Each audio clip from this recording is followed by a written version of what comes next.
Today's opening ceremony serves as the symbolic start to the Tokyo Olympics, but you'll understand if it doesn't quite feel like a celebration. Amid fears that the Games could become a COVID-19 superspreader event, with Tokyo reporting its highest daily count of new cases in 6 months, a number of athletes have tested positive. The entire Guinea delegation withdrew, and then changed its mind. If you're wondering, no, athletes were not required to be vaccinated to participate in the Games. And no, competitors are not being forced to sleep on anti-sex beds. The growing case numbers prompted an organizer to suggest that the event could be cancelled at the last minute, but at least for now, the $28 billion Olympics remain on. Here's what you need to know as an expected 11,000 athletes take the field, or court, or track, or pool, in Japan. The postponement of these Olympics from 2020 was tough on athletes, upending their livelihoods and forcing them to try to stay in peak condition even as they couldn't leave their homes. Rower Grace Luchak described the difficult transition to a 16-month training cycle, from the usual 4 months.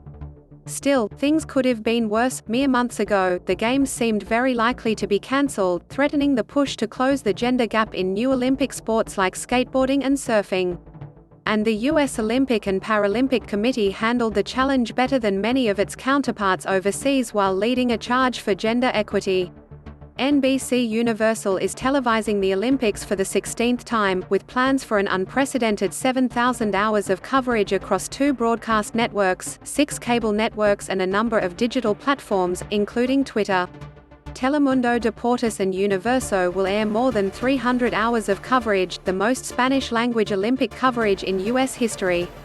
Here's your viewing guide to the must-see events. With fans barred from attending, venues in Tokyo and its neighboring prefectures are set to miss out on perhaps $819 million in ticketing revenue. One other result of the pandemic, soccer rosters are being expanded. Speaking of soccer, while South American teams have dominated the men's tournament for the last 2 decades, Japan has an advantage this time around. And with a number of European-based players suiting up, including 13 from the Premier League, the tournament could have a major impact on the club season. In addition to the on-field action, the Games are an extravaganza for brands and advertisers. A non-tourist municipality in Illinois is sponsoring 3 U.S. teams, Nike is launching a new suite of elite running products, and Kim Kardashian West is providing the official undergarments for the American women. Chinese sports marketers will be paying close attention with the Winter Olympics scheduled for next year in Beijing.